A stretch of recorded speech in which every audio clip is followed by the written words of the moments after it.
Entonces desconfíen del que dice, ya está muerto. Ese nunca muere.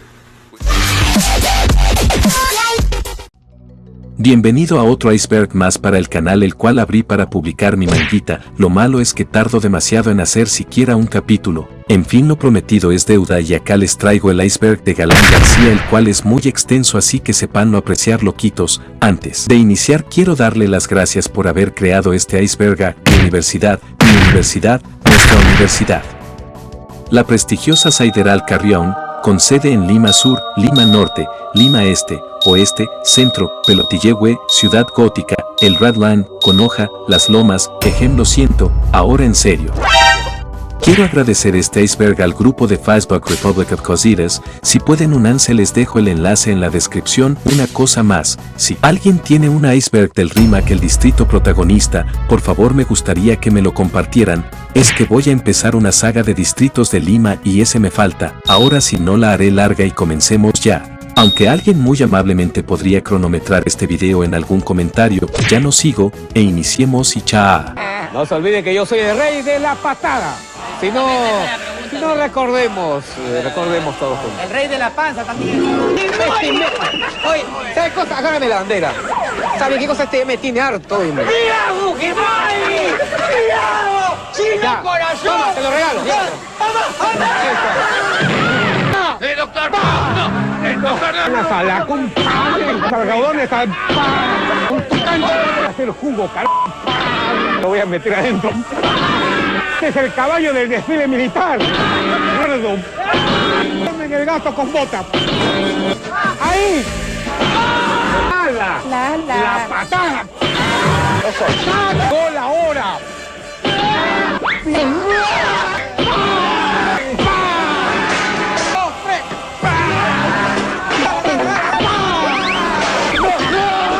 ¿Ya recordaron? Muy bien.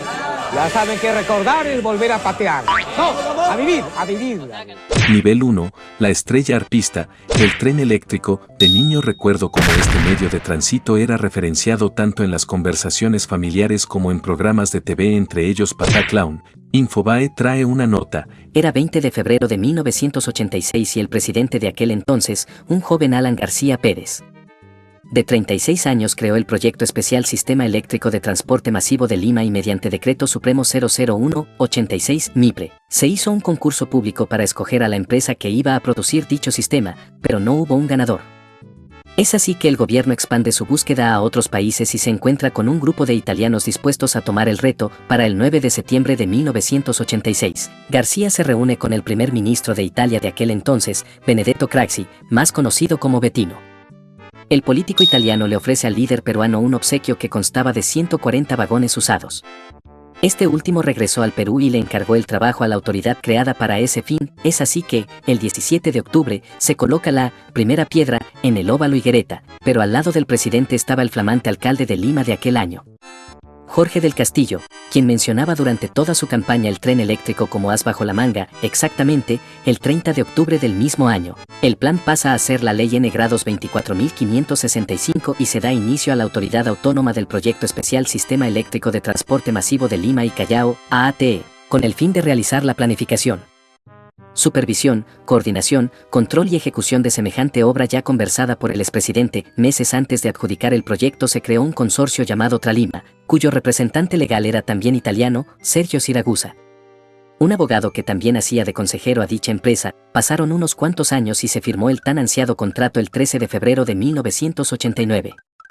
El Perú tenía que desembolsar $140 millones para poder hacer realidad el sueño de los ciudadanos, un transporte rápido y de calidad. Luego de 2 años, se anunciaba la gran inauguración del tren en el distrito de Villa El Salvador. Los peruanos esperaban ansiosos ver el recorrido del tramo experimental de aquel transporte en el que el presidente había invertido tantos millones, pero se llevaron una gran sorpresa. En medio de aplausos y con una botella de champán en mano, Alan García Pérez inauguraba un tren eléctrico que recorrió cerca de 2 kilómetros de distancia. Aunque la idea inicial era que este transporte alcanzara 2 tramos de recorrido, este es un hecho, con el cual comienza una realidad que nadie puede ni podrá negar. Nadie, por adversario u opositor que sea, podrá negar la existencia concreta de este proyecto que ya comenzó, sostuvo en su discurso de inauguración, al que fue acompañado de su exesposa Pilar Ñores. Llegaron las elecciones para la presidencia de la República en 1990 y García dejó su promesa inconclusa, junto con su cargo político. Y se lo entregó a Alberto Fujimori, quien dejaría de lado el tren eléctrico por haber sido una inversión sobrevalorada, pues tuvieron que pasar 2 décadas para que este tren reiniciara sus producciones y en el 2009 se da inicio a la continuidad de la obra, pero en este caso quienes estaban a cargo de la construcción ya no eran los italianos, sino la empresa brasileña Odebrecht. 2 años después, exactamente en el 2011, poco tiempo antes del término del mandato de García, se inauguró el tren eléctrico. Dólar MUC, el dólar de mercado único de cambio, MUC. Fue una moneda paralela que se creó a finales de los años 70 durante el gobierno de Francisco Morales Bermúdez, que tenía cierta relación con el dólar estadounidense. Se creó inicialmente con el fin de incentivar la economía local. Este circuló también en la época de Alan García, por los años 80, cuando la inflación en el país llegó a ser mayor a 1.000%, según reportan los medios de prensa de aquellos años. En realidad, esta moneda no era más que otra forma de subsidiar a la industria peruana. Inicialmente, la diferencia entre ambos precios no era mayor al 10%. Pero, a finales de los años 80, la situación económica causó una mayor diferencia entre el dólar MUC y el dólar de mercado, lo cual incrementó la desconfianza del público sobre la capacidad del Estado de mantener el subsidio. Debido a ello, los empresarios, quienes dejaron de confiar en la economía nacional, comenzaron a usar este dinero en sus cuentas personales. Esta situación no era sostenible y causó la fuerte disminución de las reservas internacionales. El 8 de agosto de 1990, en el gobierno de Alberto Fujimori, tras los anuncios televisivos del ministro de Economía, Juan Carlos Hurtado Miller, se puso en marcha un paquete de medidas que, entre otras cosas, eliminó el mercado único de cambios y con él, el dólar MUC. Se determinó que el dólar cotizaría dependiendo de la interacción de la oferta y la demanda, como cotiza hasta el día de hoy. Desde aquella fecha hasta el día de hoy, no se ha intervenido más en el mercado cambiario para fijar los tipos de cambio. Felizmente, Alan Gabriel, nombre común en niños nacidos en los 80, créanme que he buscado mucho acerca de esta información y no hay nada de nada, así que este punto solo es una divertida especulación, a menos que conozcas a alguien nacido en los 80 que tenga ese nombre. Hiperinflación, el APRA nunca muere. Quien no sabe de la famosa era llamada el Apracalipsis, era 1985 y tras ganar las elecciones con 36 años de edad, Alan García dirigió, desde las finanzas públicas, la aplicación de osadas recetas económicas, monetarias y fiscales que iban entre lo heterodoxo hasta lo populista. Toda una disonancia cognitiva económica, el consumo y el gasto se dinamizaron a través de señales expansivas traducidas en incrementos de la masa monetaria y recorte de tasas de interés, que si bien presionaron los precios permitió vía la economía real impulsar sectores vinculados a la demanda. Vino el incremento de los salarios reales, la devaluación de la moneda y el control del cruce cambiario con la creación del mercado único de cambios o dólar MUC. Este hábitat permitió cerrar el primer año completo de García con un increíble PBI real de 9,4%. Las recurrentes políticas de subsidios hacia sectores secundarios no provocaron acelerar la demanda. García echó mano no solo de la máquina del Banco Central de Reserva, BCR, también se colgó de una vieja arma, el populismo. El 28 de julio de 1987, el presidente que había prometido gobernar para todos los peruanos anunció la estatización de la banca privada como estrategia para abrir la brecha de liquidez y combatir una inflación desbocada desde meses. Sendero Luminoso y el NRTA terminarían de hacer lo que la aventura económica, fiscal y monetaria de García inició. 1988 y 1989 cerraron con hiperinflaciones de alrededor 1.722% y 2.775%, respectivamente. Y las recurrentes devaluaciones decantaron en cambios de papel moneda ante la pérdida de valor del circulante. Las monedas desaparecieron, por un lado, y por el otro, surgieron las colas por abastos, antes de heredarnos a Alberto Fujimori y la torcida sonrisa de este. García se despedía con una inflación del 900% para el dato acumulado a julio de 1990, cuando en medio de pifias desde el hemiciclo congresal contra García, esperaba su turno a Fujimori. El tema de por sí es muy interesante, pero hay muchos temas por tratar. Apoyo del APRA a Velasco. Tengo amigos de izquierda que niegan hasta el infinito que el APRA haya tenido orígenes zurdos y que al llegar al gobierno gobernaron como un partido de izquierda. Y este dato no hace más que reafirmar esta realidad. Les comparto un fragmento de Prodiálogo por.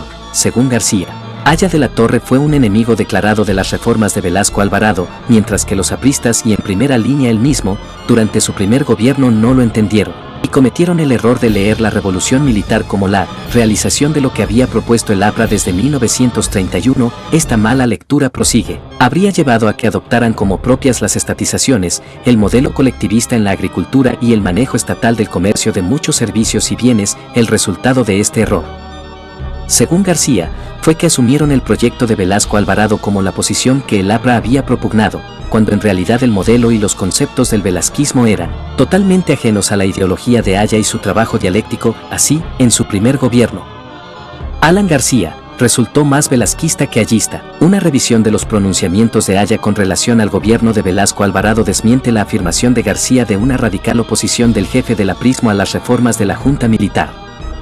En febrero de 1970, en el discurso por el Día de la Fraternidad, Aya empezó reivindicando la paternidad intelectual de las reformas que comenzaban a realizar los militares, que para entonces habían nacionalizado el petróleo expropiando a la International Petroleum Company y habían empezado la reforma agraria.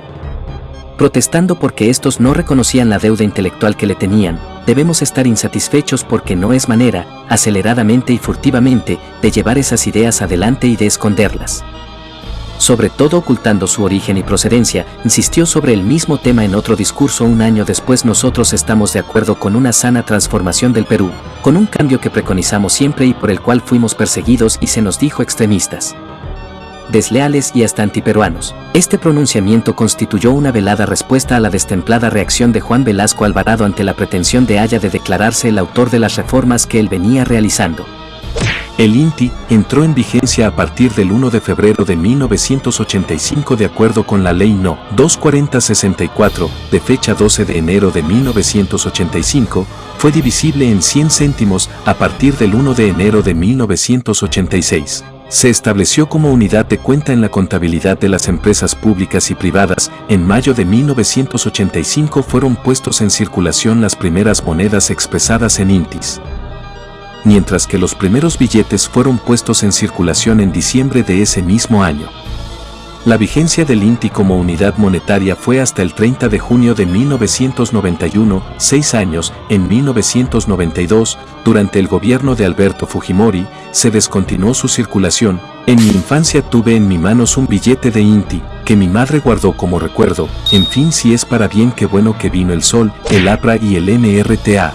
Apenas vamos en el primer nivel y ya tengo miedo de tocar un tema muy jodido.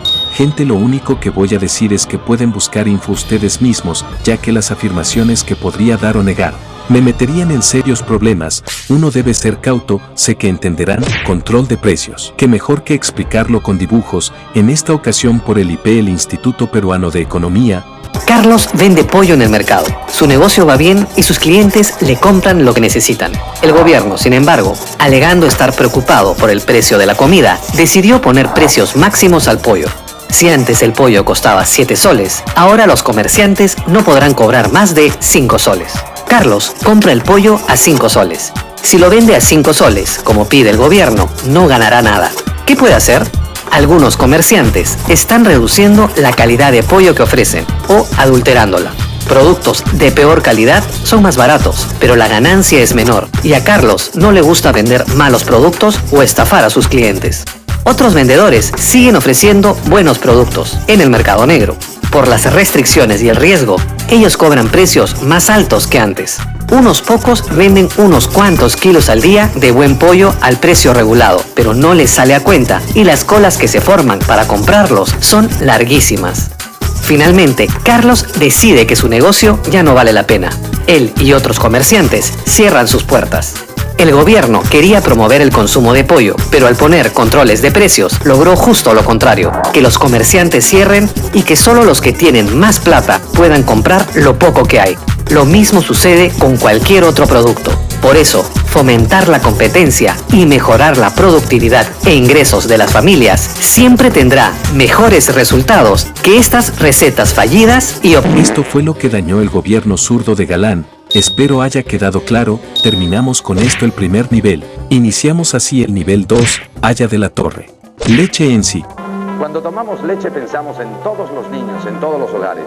Y uno disfruta cuando los demás exactamente están haciendo lo mismo.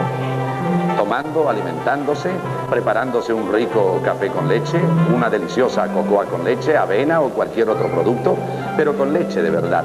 Leche en sí es leche rica, completa. Proviene de vacas holandesas, suizas y australianas. Pues este producto lácteo sí que quedó en la memoria colectiva de los que vivieron esa década. Aquí un poco de contexto. El Perú ya no era elegible para préstamos por parte del Fondo Monetario Internacional, FMI. La banca había sido estatizada para controlar el tipo de cambio y muchas entidades dejaban el país. El INTI se devaluaba y los alimentos empezaban a escasear. Es en este contexto cuando se hicieron muy populares productos como la leche en sí. Su nombre se lo debe a la empresa nacional de comercialización que se encargaba de la producción y venta. El primer acercamiento de ENSI con el pueblo lo tuvo gracias a sus precios que estaban muy por debajo de los que ofrecía la competencia. Al ser una marca estatal, ENSI tenía un subsidio bastante alto por parte del gobierno que se hacía a través del Banco Central de Reserva, ejecutando una competencia a todas luces desleal.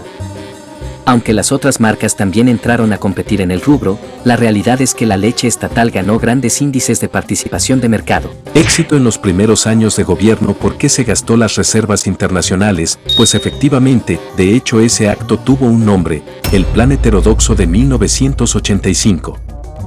En su discurso del 28 de julio en el Congreso de la República, Alan García anunció algunas medidas económicas que se conocen como el Programa Heterodoxo. Este consistía en congelar los precios y elevar los salarios para incrementar la demanda y reactivar el aparato productivo. García y su equipo consideraban que la capacidad productiva del país, industria, agricultura, etc., estaba siendo utilizada por debajo del 50% y que aumentando la demanda se podría generar un círculo virtuoso de crecimiento económico e incremento del empleo. Para financiar el alza de salarios y el subsidio a los alimentos, García utilizó las reservas internacionales dejadas por Belaúnde y recortó el pago de la deuda externa al 10% de las exportaciones. Al inicio, el plan parecía ser un éxito, pues el Producto Bruto Interno creció en 8.6% en 1986 y en 6.8% en 1987. Las anécdotas cuentan que su discurso fue impresionante. Todos estaban de pie, a algunos se les caían las lágrimas.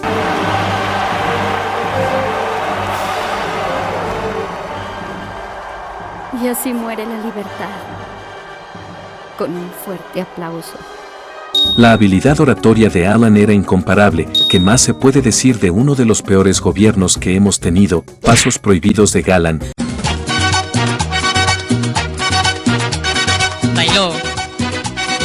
Bailó y siguió bailando.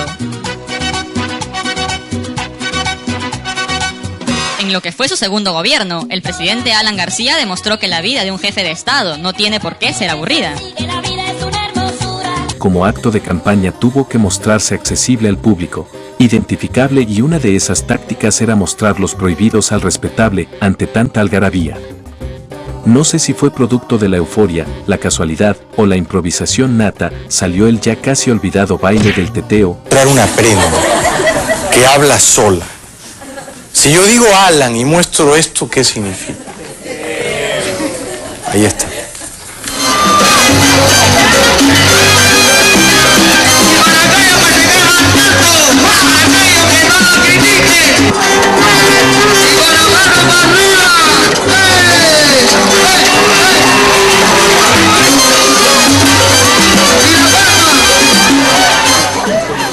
Todavía se ríe la gente cuando lo ve, ¿no? Es inmortal este video. Es inmortal, ¿no? Increíble. Bueno, le haremos llegar, señor presidente, con mucho cariño su respectivo... ¿Cómo se dice esto? Un poco de humor para prepararnos a los siguientes niveles que están por venir. Sendero Luminoso. Es en la década de los 80 donde Sendero decidió dejar provincia y atacar la capital durante el gobierno de Alan García.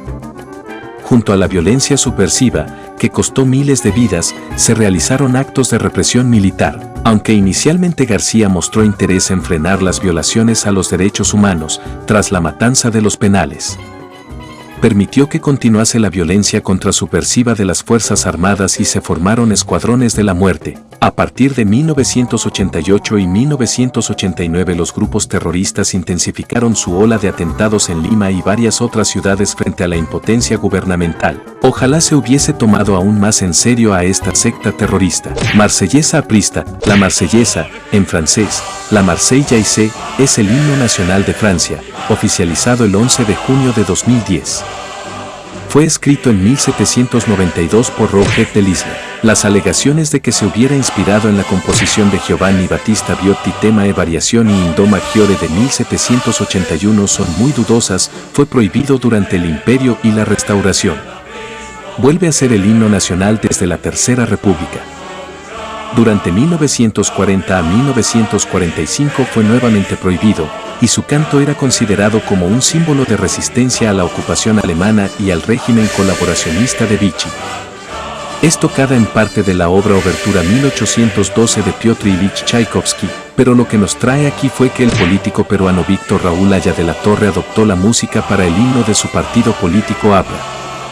Denominado Marsellesa aprista, nada más y nada menos, ataúd cerrado en el velatorio de Alan, pues no encontré el motivo por el cual el ataúd de Alan permaneció cerrado todo el velatorio, cosa que ayuda mucho a las teorías de la supuesta farsa de su deceso. Opinen en los comentarios. Federico Dantón votó a Ollanta del velatorio. Había oído de este hecho. Una nota de La Razón cuenta esto.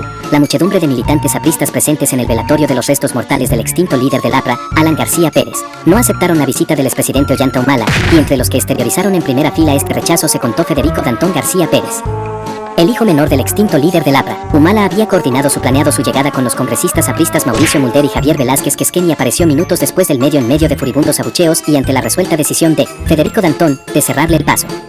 El exmandatario se vio obligado a darse la media vuelta y retirarse. El menor de los hijos del fenecido expresidente Alan García, Federico Dantón, no solo evitó que ingresara Humala, sino que también declaró a la prensa y explicó que si no lo dejó pasar fue por todo el daño que le ha hecho a mi familia y mi padre. Es un asesino que se ha dedicado 5 años a difamar a mi padre siendo inocente. Me parece una ofensa que él haya venido a la casa del pueblo. Es una ofensa. Él no tiene el derecho a acercarse a mi padre, dijo Federico Dantón en medio de la indignación y al partir de la casa del pueblo. La masa de simpatizantes apristas acompasaron la resuelta actitud de Federico Dantón y le gritaron: fuera, vende patria. La casa se respeta. En repetidas ocasiones, seguidamente, se supo que la llegada de Humala fue planeada con los congresistas apristas Mulder y Velázquez Quesquén. El congresista Mulder explicó que le agradecieron el gesto al exmandatario Ollanta Humala, pero le pidieron que se retire por la situación crispada y porque así lo deseaba la familia. Humala obviamente no cuenta con simpatía de casi nadie, más aún con el contexto de un funeral. Hace de esta situación accidentada, comprensible para algunos, pasado socialista del APRA. Bueno, Haya fue de izquierda como la mayoría de pensadores de principio del siglo XX, además de que el APRA son las siglas de Alianza Popular Revolucionaria Americana. ¿Qué más zurdo que eso? Por cierto, hasta la Wikipedia dice que la propuesta inicial de su fundador Víctor Raúl Haya de la Torre de formar una red de movimientos sociales y políticos de izquierda antiimperialista en América Latina. Terminamos con ello este segundo nivel de la PIDA. Aprovecho este lapso para agradecer al usuario ForniNSFW por otro fanart. Les dejo el enlace de sus redes sociales.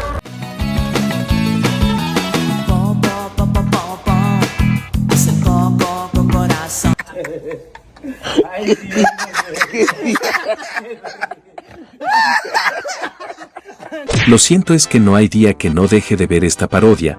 No estoy feliz solo por eso, sino también por lograr la opción del botón unirse. Espero que al menos lean los niveles de la vida. Como sea, mi amigo, mi amiga, estás aquí para la segunda parte del iceberg de Alan García. Antes de iniciar, por favor suscríbete al canal y dale al botón de la campanita para que YouTube te avise cuando suba un video. Ahora sí, empecemos más bien. Nivel 3, Alan García, Coche Bomba. Hablamos de la década de los 80, una época bella para el arte. Pero nuestro país era más que eso, y no por buenos motivos sino lo contrario. Hay una nota del 8 de agosto de 1985, se produjo un apagón general que afectó a Lima, Callao y la zona central del país. Asimismo, se pudo visualizar las imágenes de la hoz y el martillo dibujadas en algunos cerros, y la explosión de un coche bomba frente a la prefectura de Lima. El ataque subversivo fue el primero desde que el presidente Alan García asumió el cargo. Dichos atentados dejaron como consecuencia daños materiales, así como 3 mujeres heridas y un soldado de la Guardia Civil. A 10 días que el presidente Alan García asumiera la presidencia, un grupo de subversivos provocaron un gran apagón con la explosión de dinamitas en diversos puntos de la ciudad y, además, hicieron estallar un coche bomba frente a la prefectura de Lima. Asimismo, el apagón frustró la sesión en la Cámara de Diputados, en la cual se debatía el proyecto de ley para emprender la moralización de las fuerzas policiales. Esta etapa terrible en nuestra historia merece ser recordada o como mínimo mantener un precepto. Tristemente es todo lo contrario. Vean los comentarios de algunos videos de estos temas donde hay gente justificando esta bajeza. No sorprende que esta ralea con afinidad a estos terrucos haya llegado al gobierno. No hemos aprendido nada, carajo. Mejor me calmo. Mis videos no son para hacer este tipo de rants. Lo siento. Siguiente tema, los búfalos. Pues esto sí que resulta interesante. ¿Quién no ha escuchado el término búfalo al referirse a cierto sector del aprismo? Pues la respuesta la tiene Publimetro. Por cierto, ¿aún sigue saliendo Publimetro? Cuando trabajaba en el grifo Primax de la avenida Arequipa siempre me lo regalaban. En fin, la nota 12 así. Fue el propio Mauricio Mulder quien, la semana pasada, señaló que los búfalos son una leyenda y que el único búfalo que existió en el partido fue Manuel Barreto Risco, una de las figuras más interesantes y poco recordadas del APRA. ¿Quién era el búfalo Barreto? Tal como lo recordó Mulder, fue un activo militante que murió en la toma del cuartel O'Donovan en Trujillo el 7 de julio de 1932, al dirigir una revolución contra el gobierno autoritario de Luis Sánchez Cerro. Pero su historia resulta mucho más interesante y tiene tintes de leyenda. En el año de la barbarie, el periodista y escritor Guillermo Torndique cuenta que Barreto tuvo una vida muy difícil, que escapó de su casa en el Callao cuando casi mata a golpes a su padrastro, en defensa de su madre que era agredida. Ya en Trujillo, se volvió anarquista y luego aprista. Torndique recuerda que Barreto se hizo hombre en Trujillo, que comenzó como lustrabotas y luego fue mozo del restaurante del Recreo. Lo recuerda así: orador vigoroso, turbulento organizador de sindicatos, enfurecido revolucionario, no llegó siquiera a candidato de diputado, bonachón, encantado por los niños. Su vida fue sin embargo violenta y no dio cuartel a sus semejantes. Llevó consigo la tragedia, aceptándola como socia de sus aventuras, trotamundos enamorado de ideas nobles, enfurecido peleador, rebelde tenaz. Sólido, ancho, musculoso, de ojos casi azules y cabello castaño, era bohemio y pegador, hombre de malas borracheras. Al correr de los años tomó 2 decisiones importantes: se casó con Hortensia, con quien tuvo 2 hijos, un varón y una mujer, y al ser absorbido el anarcosindicalismo por el APRA, se afilió al nuevo partido. Se entregó a él místicamente, barbudo monje de los sindicatos y de la lucha contra los latifundios. Su pasión aprista no disminuyó cuando inició un pequeño negocio de venta de gasolina y cuando compró un destartalado automóvil de servicio público. La piedra que había rodado a puntapiés encontraba reposo. Torndique recordaba también que Búfalo se abría paso a balazos en los turbulentos mítines de 1931 minutos. Pero su prueba de fuego ocurrió en ese violento julio de 1932, el momento de máxima tensión entre el perseguido partido aprista y el gobierno de Sánchez Cerro. Retrocedamos un poco para explicar el contexto. Meses después de la caída de Augusto B. Leguía y de varios gobiernos transitorios, el Perú se alistaba a las primeras elecciones democráticas en años. Las principales fuerzas eran, por un lado, la Unión Revolucionaria y Sánchez Cerro, artífice de la caída de Leguía y representante de una derecha populista y nacionalista. Al otro lado, el partido aprista de Aya de la Torre con su agenda antiimperialista y antioligárquica. La campaña electoral de 1931 fue violenta y no faltaron los revólveres y los palos entre militantes de ambos partidos. La victoria fue para Sánchez Cerro, algo que no fue reconocido por el APRA, que denominó presidente moral del Perú a Aya. ¿Hubo fraude como argumentan incluso hasta ahora los apristas? Historiadores expertos en el caso como Tirso Melineri aseguran que no.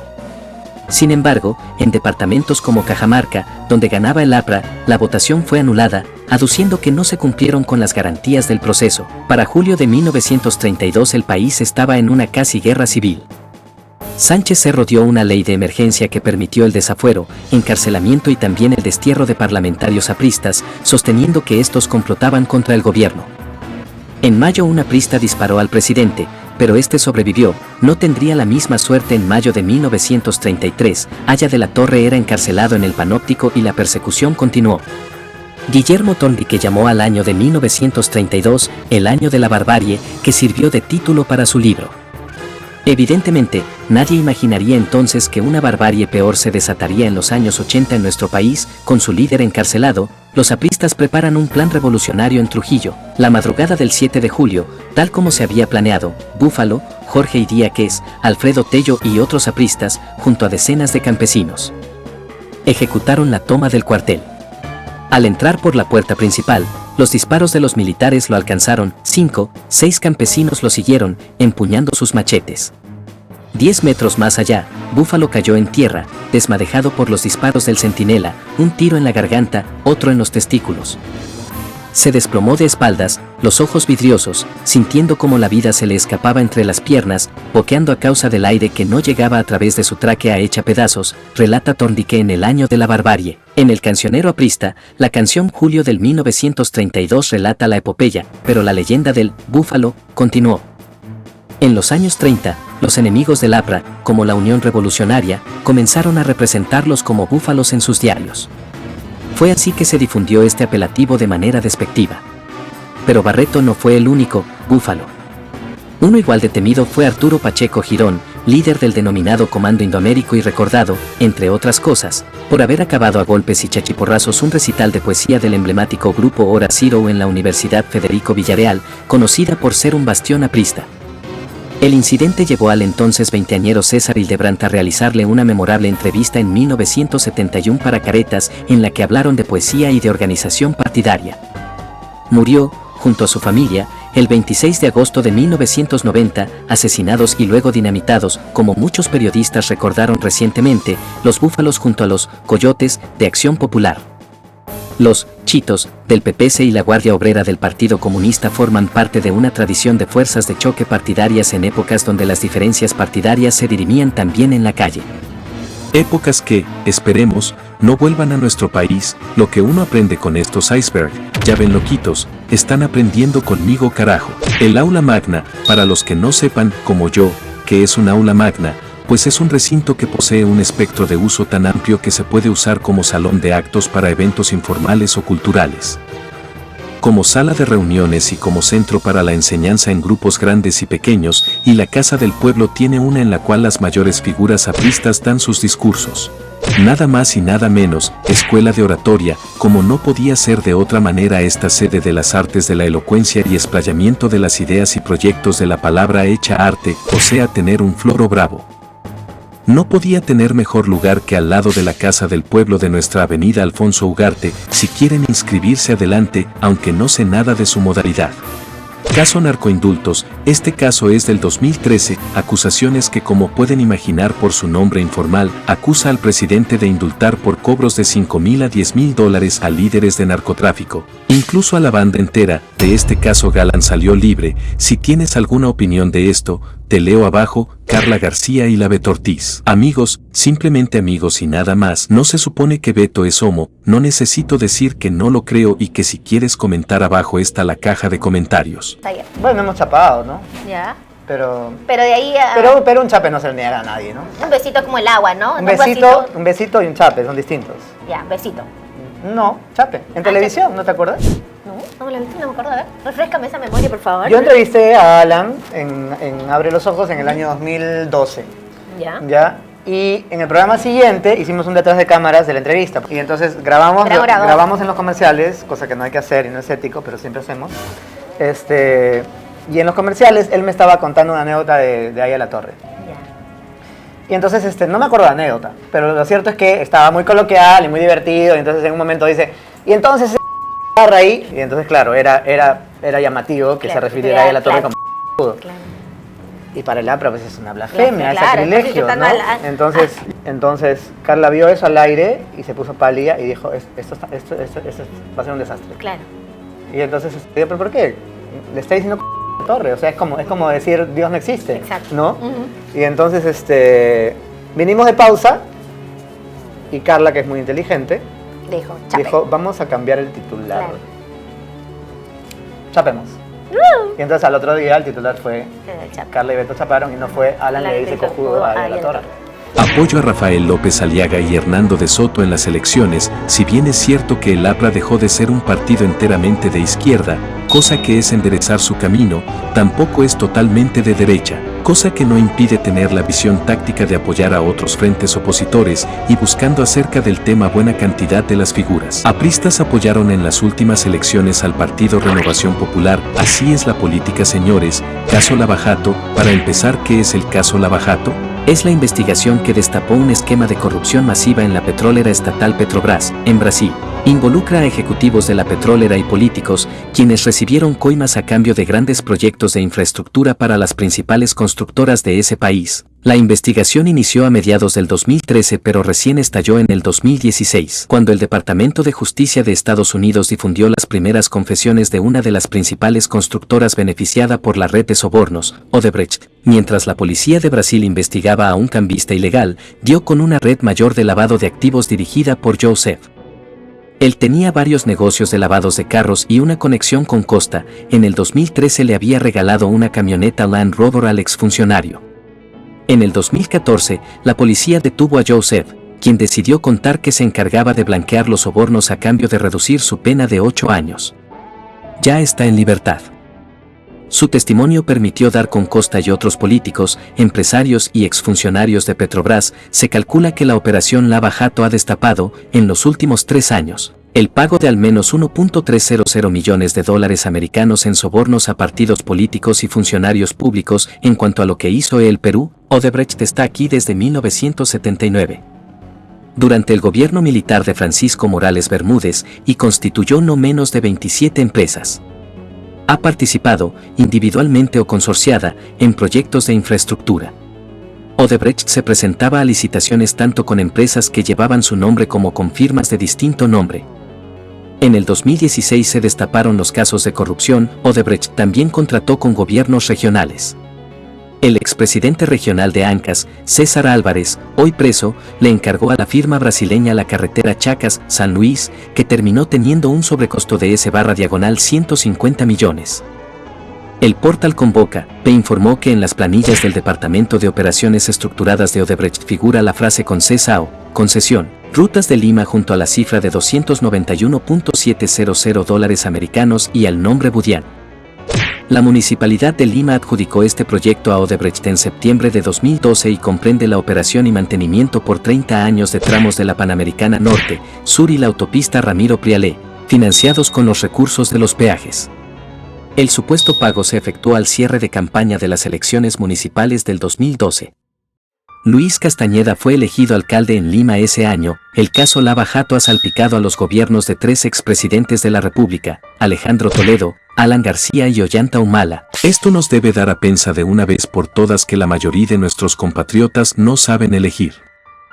El reggaetón aprista, 2006, el año donde ya estaba consolidado este género musical, en infinitas comillas. Recuerdo el 2005 cuando estaba en secundaria y las primeras canciones atacan mi odio.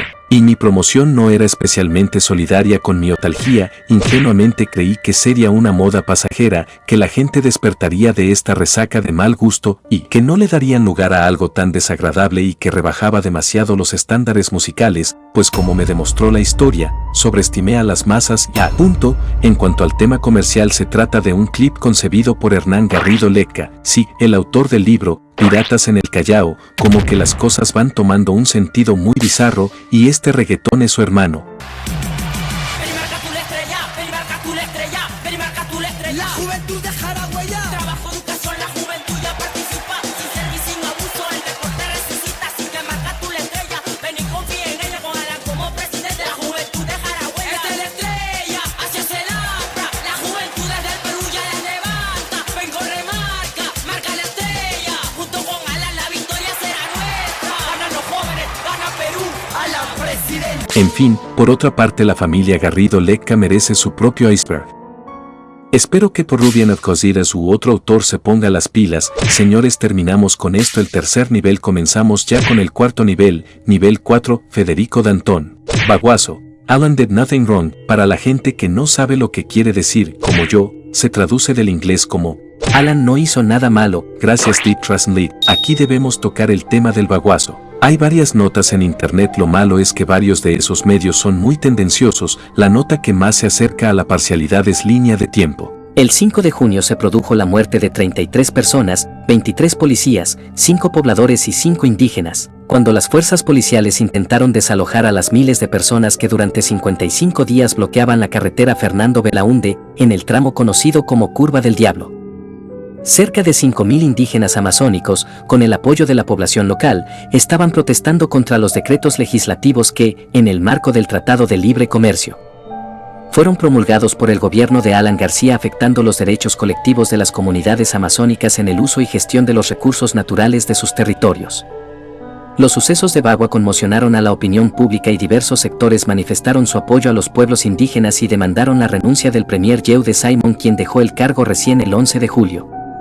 Por su parte, la Coordinadora Nacional de Derechos Humanos consideró en 2015 que el expresidente Alan García es el responsable político del baguazo. Alfonso Barrantes no quiso ir a la segunda vuelta con Alan, había escuchado de esto en varios reportajes, penosamente no encontré el motivo de tal decisión, solo una nota de Wikipedia. En las elecciones generales de 1985, Barrantes anunció su candidatura presidencial por la Izquierda Unida.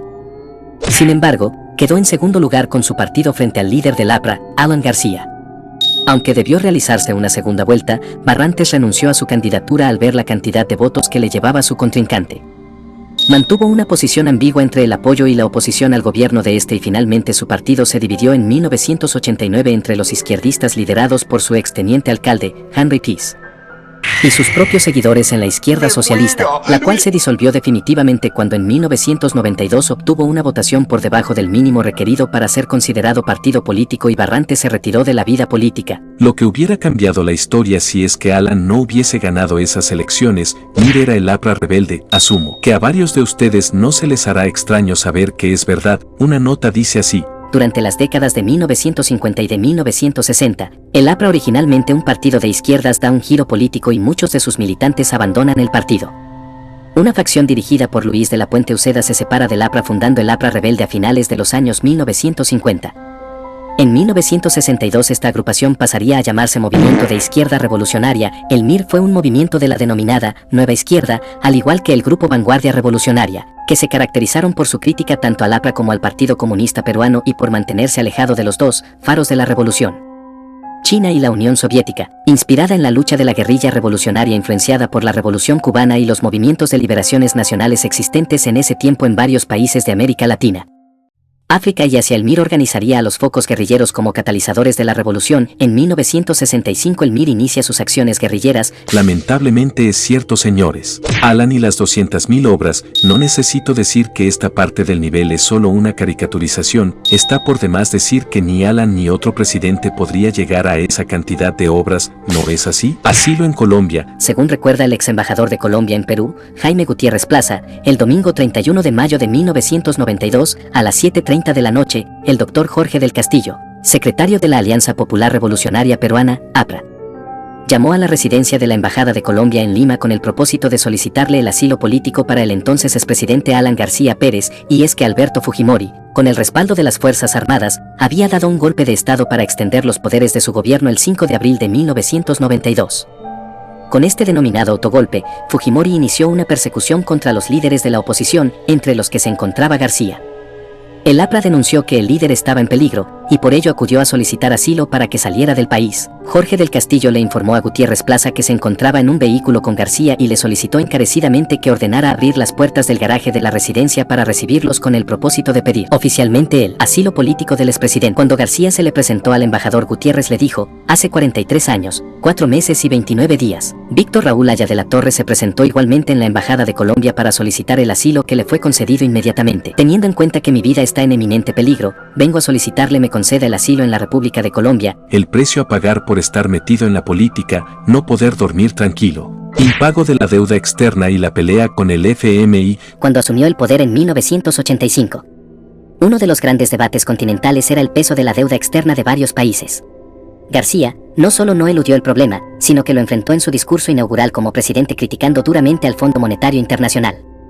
Allí explicó que la deuda era injusta y que su pago se hacía a costa del subdesarrollo y del hambre del pueblo. Aseguró que destinarían no más del 10% del valor total de sus exportaciones al pago de los servicios de la deuda en vez del 60% que le exigían la decisión del Fondo Monetario Internacional, FMI, de declarar inelegible a Perú para obtener nuevos créditos de la institución ha conmovido a la comunidad latinoamericana. Para muchos, en la decisión del FMI va implícito un deseo ejemplificador: dar una lección y una advertencia a otros posibles deudores del área que pudieran sentirse tentados a seguir el ejemplo del presidente Alan García. No les dije que el primer gobierno de Alan fue uno de los peores, quizás superado por el de Velasco. Como sea, este cuarto nivel queda terminado más bien. Comencemos rápido con el siguiente escalón, nivel 5, Galán sacando los prohibidos con la ceñito. Motivo del suicidio de Galán debido a que su padre había sido preso y no quería pasar por esa situación. Teorías y especulaciones hay varias, todos afirman que es por un motivo de orgullo, para no ser visto derrotado por sus opositores. De hecho, su hija afirmó esto en una entrevista. Solo nos queda a su carta póstuma, llamada La razón de mi acto. Cumplí la misión de conducir el aprismo al poder en 2 ocasiones e impulsamos otra vez su fuerza social. Creo que esa fue la misión de mi existencia, teniendo raíces en la sangre de ese movimiento. Por eso, y por los contratiempos del poder, nuestros adversarios optaron por la estrategia de criminalizarme durante más de 30 años. Pero jamás encontraron nada y los derroté nuevamente, porque nunca encontrarán más que sus especulaciones y frustraciones en este tiempo de rumores y odios repetidos que las mayorías creen verdad. He visto cómo se utilizan los procedimientos para humillar o vejar y no para encontrar verdades. Por muchos años me situé por sobre los insultos, me defendí, y el homenaje de mis enemigos fue argumentar que Alan García era suficientemente inteligente como para que ellos no pudieran probar sus calumnias. No hubo ni habrá cuentas, ni sobornos, ni riquezas. La historia tiene más valor que cualquier riqueza material. Nunca podría haber precio suficiente para quebrar mi orgullo de aprista y peruano. Por eso repetí: otros se venden, yo no. Cumplido mi deber en la política y en las obras hechas en favor del pueblo, alcanzadas las metas que otros países o gobiernos no han logrado, no tengo por qué aceptar vejámenes. He visto a otros desfilar esposados, guardando su miserable existencia, pero Alan García no tiene por qué sufrir esas injusticias y circos. Por eso les dejo a mis hijos la dignidad de mis decisiones, a mis compañeros una señal de orgullo y mi cadáver como una muestra de mi desprecio hacia mis adversarios, porque ya cumplí la misión que me impuse. Que Dios, ante quien voy con dignidad, proteja a los de buen corazón y a los más humildes. Opinen en los comentarios. Matanza de los Penales. La matanza en los penales del Perú fue una serie de acciones militares ocurridas en el Perú entre el 18 y el 19 de junio de 1986 a raíz del amotinamiento coordinado de los presos, acusados de terrorismo, recluidos en las prisiones de San Juan del Lurigancho y el Frontón y en la cárcel de mujeres de Santa Bárbara, ubicadas en las provincias de Lima y de Callao. Luego de infructuosas negociaciones, fuerzas de la Policía de la Guardia Republicana del Perú y la Marina de Guerra del Perú tomaron violentamente el control de los penales, asesinando a 124 reclusos en Lurigancho, en Santa Bárbara y aproximadamente 170 en el Frontón. En la isla El Frontón, un oficial dio la orden de disparar contra presos que se habían rendido el 18 de junio de 1986 a las 6 de la mañana, durante el transcurso de un congreso de la Internacional Socialista en Lima, de la que el partido del gobierno, el APRA, formaba parte. Los presos por terrorismo de las cárceles de San Juan del Lurigancho. En el pabellón azul de la isla penal del Frontón y Santa Bárbara, prisión de mujeres, se amotinaron en forma coordinada, tomando como rehenes a los guardias de las cárceles y a 3 periodistas.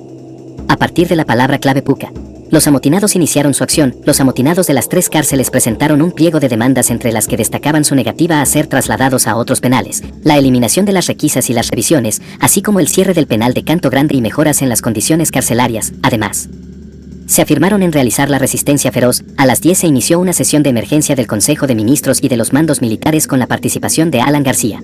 3 horas después, finalizada la reunión, el ministro del Interior, Agustín Mantilla, anunció que, de no rendirse los amotinados, los centros penitenciarios serían retomados por la fuerza.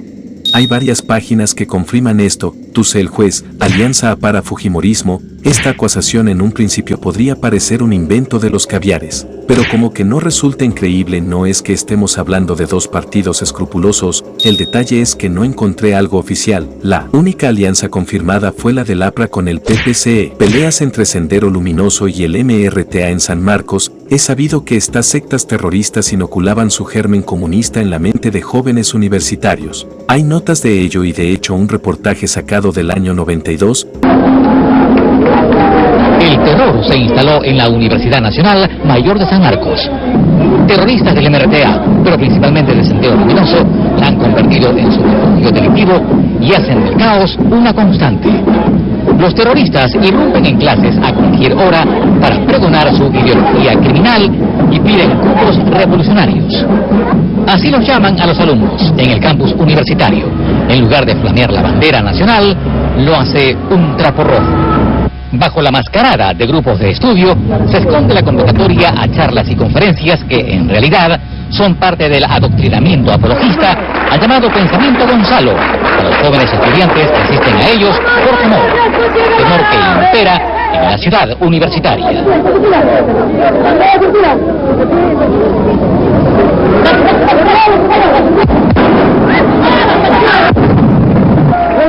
Fuentes de inteligencia señalan que el llamado Comité de Comensales, senderista, maneja el comedor universitario.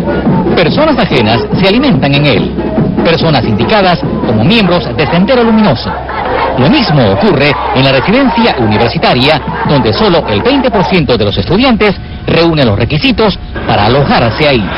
Inteligencia advierte que la residencia está copada de elementos terroristas y que incluso cuando alguno de ellos queda herido, producto de algún atentado que cometen en la ciudad, es en la residencia universitaria donde se esconden hasta curar sus heridas. Este espacio de la universidad es controlado por el llamado Comité de Seguridad Senderista. Los terroristas, en la práctica, han secuestrado a la Universidad de San Marcos. Terrible realmente, pero peleas de Sendero Luminoso contra el MRTA, como tal no hallé nada. Anillo masón, ¿alguien realmente está sorprendido de que Alan haya sido masón? Si verifican bien su historial y ciertas tomas, lo comprobarán. Lo curioso es que son los noticieros de otros países los que afirman esto. Romances de Galán con periodistas, aquí ya nos estamos metiendo en la vida privada del caballo. Son leyendas urbanas de sus conquistas de las cuales no me tomé la molestia de buscar. Lo siento, terminamos así el quinto nivel del iceberg, comencemos ya con el nivel 6. Otra vez Aya de la Torre, pasado aprista de Vizcarra, es cierto, la cosa está, digo, Vizcarra como buen truán. En las elecciones regionales del año 2006 postuló a la presidencia del gobierno regional de Moquegua por el partido aprista peruano, debido a la afinidad paterna. Sin embargo, quedó en segundo lugar. Con lo de Lagarto mejor lo dejo ahí, capaz que YouTube me desmonetice cuando en breve sea partner. Comando Rodrigo Franco. Habría sido un comando paramilitar y escuadrón de la muerte que surgió y funcionó durante el primer gobierno de Alan García, 1985 a 1990, a partir de miembros entrenados en Corea del Norte. El aparato fue atribuido de eliminar y amedrentar sospechosos de terrorismo en un contexto de agudización de la época del terrorismo en el Perú. Su existencia no ha sido confirmada por sentencias judiciales, pero sí por la progre investigación de la Comisión de la Verdad y Reconciliación e investigaciones periodísticas. Se presume que el comando estaba dirigido por el entonces ministro del Interior Agustín Mantilla, que negó la existencia del grupo paramilitar, posiblemente constituido por estudiantes de la Universidad Inca Garcilaso de la Vega liderados por el socialista Jesús Miguel Ríos Sáenz. El nombre del comando ha sido muy controvertido, pues Rodrigo Franco fue conocido miembro del APRA, asesinado en 1987, y aunque en un inicio dicho crimen se creyó resultado de pugnas internas en dicho partido, posteriormente el grupo terrorista Sendero Luminoso reconoció su autoría sobre el hecho. Supuesta boda de Víctor Raúl y Anna Bellinghurst. Hay una foto de esta boda en el año 1923 antes de crear al partido aprista. La dama en cuestión es la hija del expresidente Guillermo Billinghurst.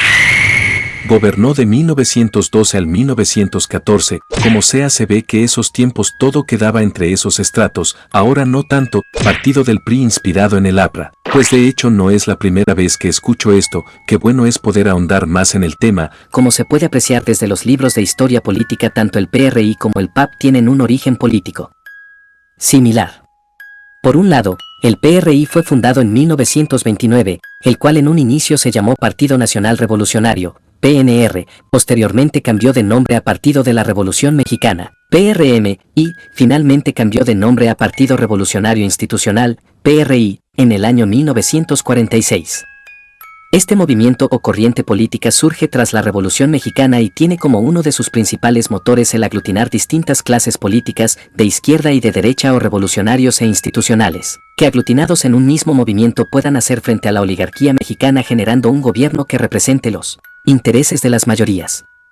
Como se puede apreciar de los anales de la historia del PRI, se ha apreciado que han tenido presidentes electos de tendencias que podrían ser entendidos tanto de derecha como de izquierda. No obstante, mientras más nos acercamos a los tiempos actuales, la derecha o la tendencia institucional / tecnócrata del PRI se ha consolidado en dicho movimiento. Producto de esta consolidación se escindieron dos movimientos de tendencia revolucionaria del PRI, como son los casos del Partido de la Revolución Democrática, PRD, y el caso de Movimiento de la Regeneración Nacional, Morena. Hoy Morena ostenta una gran popularidad a nivel de México, teniendo la gobernatura de más de la mitad de los estados federados mexicanos y teniendo la presidencia de México. Por otro lado, el Partido Aprista Peruano fue fundado el año 1930, inspirado en la Revolución Mexicana. El reconocido político Víctor Raúl Haya de la Torre funda la APRA en un acto político en el año 1924 en México. Es importante destacar que esta ideología se presenta como una tercera vía, ya que considera que a la realidad latinoamericana no le es aplicable lo propuesto por el capitalismo promovido por Estados Unidos. Me resulta interesante porque es parte de la historia internacional. Señores, terminamos con esto el nivel 6 más bien.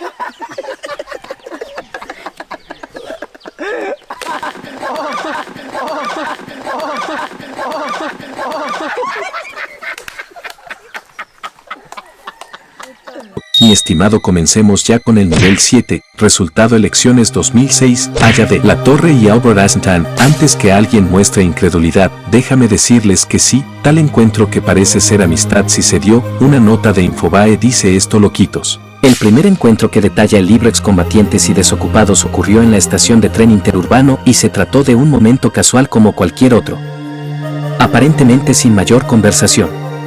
El segundo ocurrió durante un evento benéfico en que el genio de la física tocó el violín.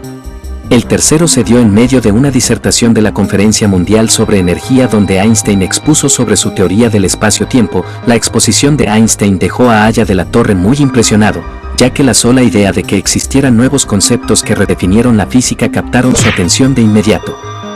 Menciona en el capítulo Todo Relativo de su libro lo siguiente: el mundo ha vivido hasta hoy varios siglos de filosofía que podría llamarse tridimensional.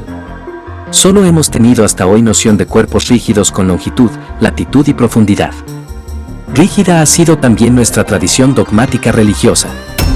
Einstein revoluciona todos esos conceptos planteando nuevas bases para una concepción física del universo, se lee en el texto de Haya de la Torre. No obstante, pese a que fueron 3 veces, en el libro en mención el pensador peruano no hizo mayores acotaciones más allá de algunos rasgos de la personalidad de Einstein. Es más, no menciona una vinculación con él. Sin embargo, según Luis Alba Castro, investigador de la vida de Haya de la Torre, precisa que antes de los encuentros relatados en el libro, ambos ya se conocían desde 1927, donde el genio estuvo presente en el primer Congreso Mundial Antiimperialista realizado en Bruselas.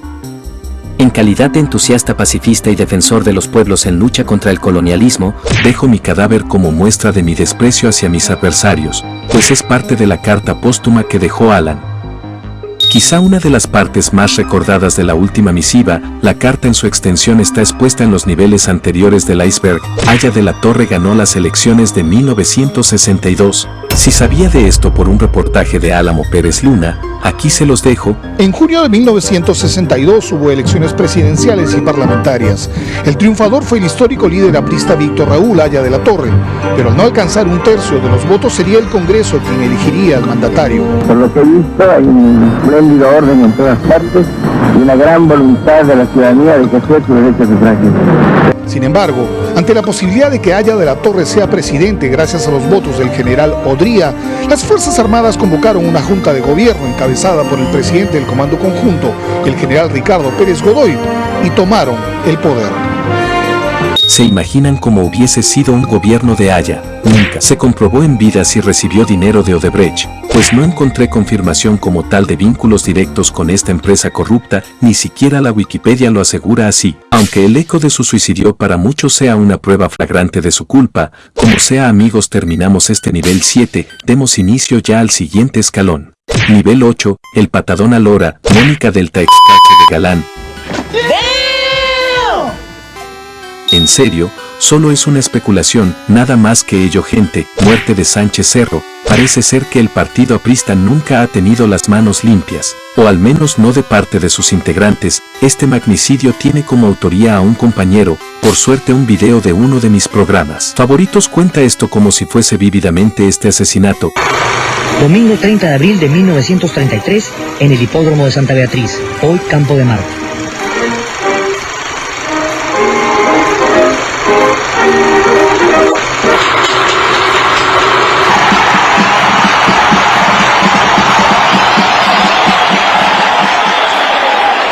Cuando eran casi la 1 de la tarde, el presidente sale en un automóvil hispano-suizo descapotable entre aplausos y vítores de la multitud.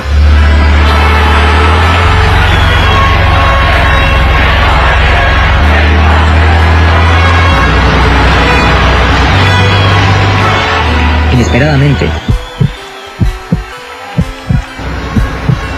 un joven se abalanza sobre el automóvil, salta al estribo y ejecuta 3 disparos por la espalda de Sánchez Cerro. El automóvil presidencial acelera, arrojando al agresor fuera del vehículo, directo contra el sardinero. Estalla un tiroteo. El delincuente es brutalmente muerto por los edecanes, llevándose a la tumba los secretos del crimen. Aclaremos algunos puntos refiriéndonos al informe de balística. Este es el automóvil donde viajaba el presidente Sánchez Cerro, que iba en la parte posterior del mismo. El presunto asesino Mendoza Leiva llega por detrás. Se encontraron 8 orificios de bala, 3 en la parte del respaldar del presidente y 5 en la capota.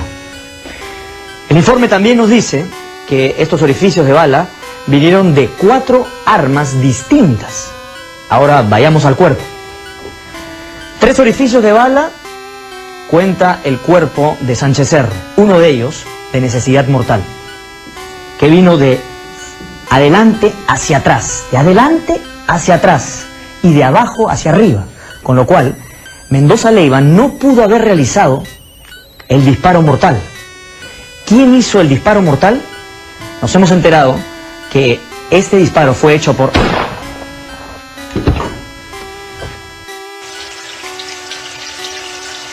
El criminal se llamaba Abelardo Mendoza Leiva. Era un sujeto bajo, mestizo, oriundo de Cerro de Pasco.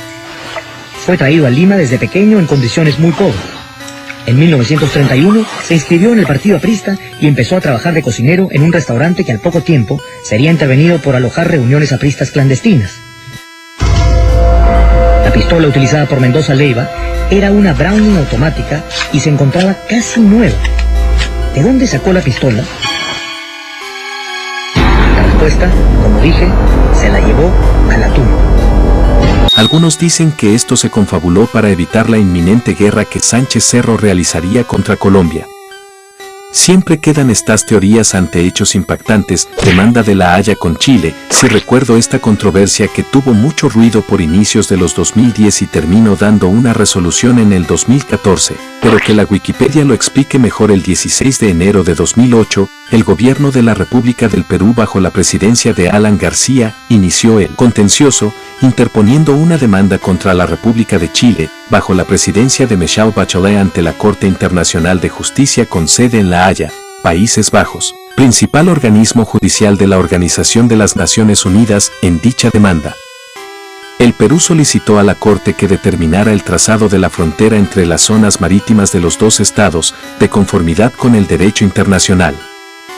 reclamando de esa forma que se le reconociera derecho soberano sobre un área marítima que estaba siendo explotada económicamente por Chile, pues estimaba que la frontera marítima aún no había sido definida, y que los tratados que Chile invocaba como acuerdos limítrofes eran solo como acuerdos pesqueros. Y que concluyera y declarase que el Perú poseía derechos soberanos exclusivos en el área marítima situada dentro del límite de 200 millas náuticas desde su costa, pero fuera de la zona económica exclusiva de Chile o de la plataforma continental que Chile consideraba como alta mar.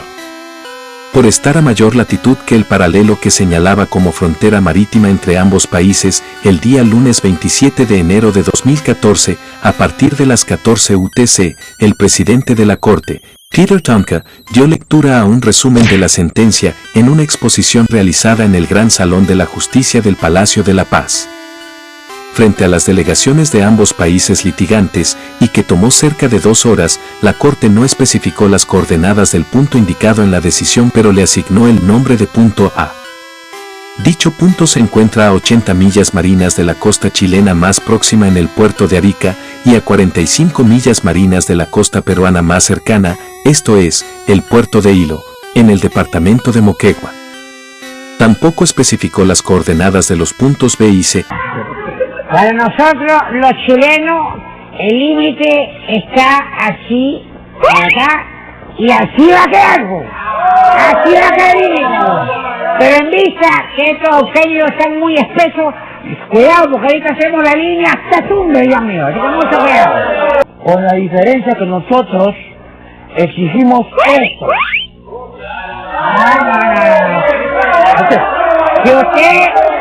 Si usted hace esa línea, ¡que vive el Perú, carajo! Si usted hace esa línea, entonces yo hago esta línea. Tranquilo, que hay bastante tinta.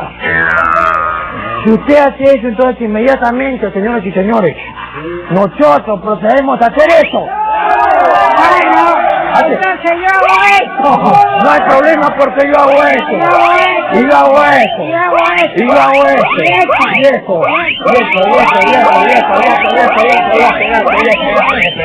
¿Sabe cosa de usted, Narto? Mejor voy a matar el mar del Perú. No, no, no, señor. ¡No! ¿Pero qué cosa ha hecho? ¿Qué está haciendo? Salvando algo en nuestro mar. Ay, Dios mío. APRA Fundación en Ciudad de México, supongo que es de conocimiento público que en APRA también se fundó en México. Una nota dice esto. El nacimiento del aprismo nace como tal el 7 de mayo de 1924, día en el cual Aya de la Torre, cercano colaborador del político y educador mexicano José Vasconcelos, entrega al presidente de la Federación de Estudiantes de México la bandera indoamericana, siendo este acto considerado como la fundación oficial del APRA. Pero tal parece no tuvo éxito en el país del Chavo, hijos no reconocidos en Trujillo de Alan y Víctor Raúl Aya de la Torre. Ya me preguntaba en qué momento saldrían con estas cosas los de Republic of Causitas, más bien loquitos. Señores, terminamos ya el nivel 8 de la vida, sigamos con el que sigue que me muero. Nivel 9, García y de Soto, Víctor Raúl, creador de la Constitución del 79. La Constitución para la República del Perú de 1979 fue la 10ª Carta Magna de la República del Perú, que fue redactada en las postrimerías del gobierno revolucionario de las Fuerzas Armadas de Francisco Morales Bermúdez por la Asamblea Constituyente de 1978. Convocada por él mismo con el fin de facilitar el retorno de la democracia, tras más de una década de gobierno militar. Dicha asamblea fue presidida por Víctor Raúl Aya de la Torre, así que supongo que tiene algo que ver. El texto constitucional fue aprobado el 12 de julio de 1979 y entró en vigencia a partir del 28 de julio de 1980, con la inauguración del segundo gobierno constitucional del arquitecto Fernando Belaúnde Charre, y estuvo vigente hasta 1992. Cuando fue felizmente para el país, fue suspendida por el entonces presidente de la República Alberto Fujimori, en cuya gestión entró en vigor la Constitución de 1993, y esperemos que no la cambien, maldita sea. Alianza APRA-PPCE fracasó. Es un secreto a voces que el APRA y el Partido Popular Cristiano ya no son lo que quizá alguna vez fueron. Esta alianza era de por sí poca fructífera. De hecho, el mismo Alan sabía esto y dijo que él no decidió esto sino las bases apristas. Fantasma de Galán, pues no encontré información de esto salvo del canal Lima Sobrenatural y algunas anécdotas que contaba acerca de ruidos extraños en Palacio. Si tienes algo que decir te leo en los comentarios, loquitos. Primer partido masón peruano, allá era masón, allá era el fundador. Me es imposible, como de seguro a ustedes, no hacer una asociación al APRA con la masonería. Yo lo dejo ahí nomás, que no quiero problemas. Hernando de Soto apoyó a la negociación del TLC a Galán. Me fue un tanto difícil encontrar confirmación de esto, pero si de Soto ayudó en el gobierno de Galán y de George Walker Bush para realizarse ese tratado beneficioso, un pipipi por la carrera política de alguien tan competente como Hernando de Soto. Pero así es mi Perucito, apariciones de supuestos Galanes en París, Andorra, Luxemburgo y Bariloche. Gente, acá diré algo que pienso, caballo loco si se mató. Eso de sus apariciones y avistamientos, los asumo, porque en el mundo tenemos a alguien que se nos parece. Estoy seguro que incluso eso pasaba cuando él estaba con vida. Es solo que ahora se le presta más atención a ello por el factor morbo. Pero si estás en desacuerdo conmigo te leo. Tampoco es que quiera imponer mis apreciaciones, señores. Este nivel de la PIDA terminó más bien. Sin más pausas, sigamos con el nivel que sigue. Para iniciar este penúltimo nivel pongámosle una atmósfera adecuada.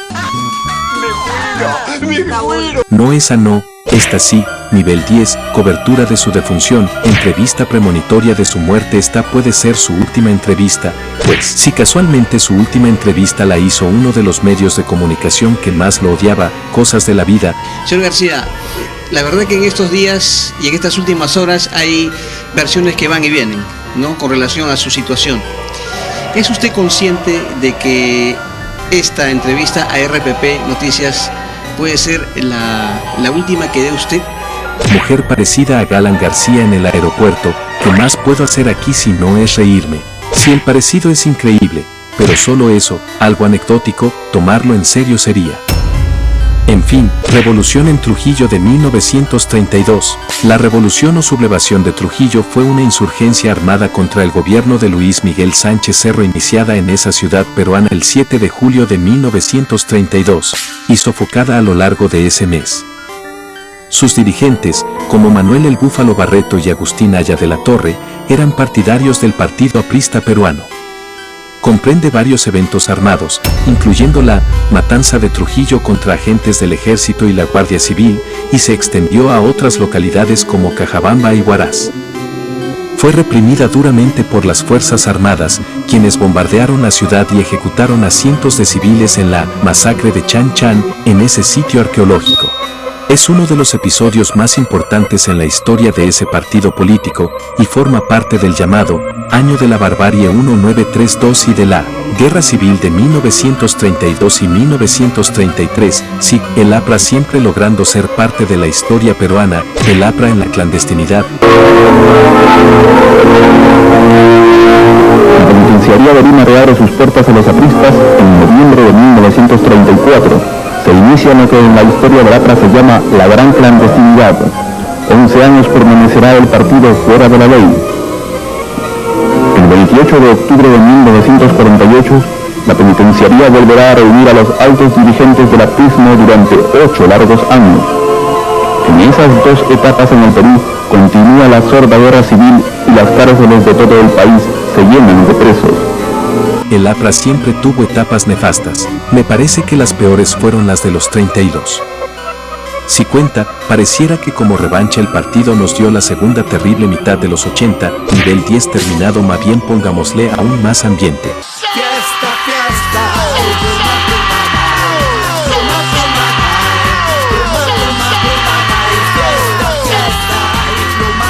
Ya en serio, vamos. Ahora sí, nivel 11, Einstein y de la Torre, Galán hablando del coronavirus en el 2010. Que amenazó al mundo con el exterminio. En 2 meses se encontró cómo neutralizar el coronavirus.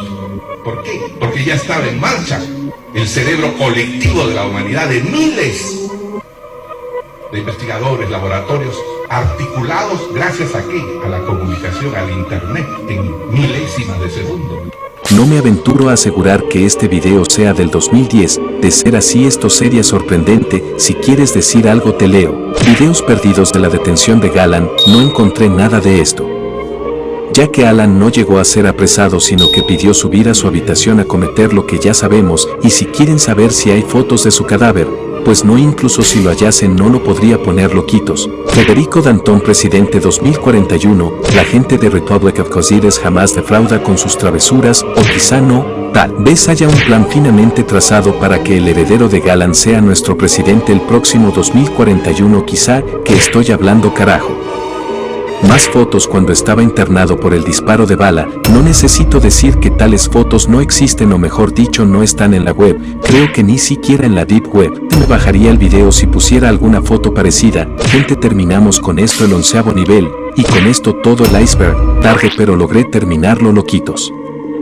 Me parece que el siguiente video será el top de los peores tiktokers peruanos, el iceberg, algún distrito o el último capítulo de mi manga, lo que salga primero. Gente, no se olviden de activar la campanita, unirse. Ver el programa, ser miembro del canal, hay niveles muy accesibles, únanse a mis redes sociales, todos los enlaces están en la descripción del video, cuídense, los dejo con mi anden, adiós. 20 millones menos los 8 que le dieron al viceministro, los otros 12 deben ser de Alan García. Demuéstrenlo pues, imbéciles, demuéstrenlo. Encuentren algo.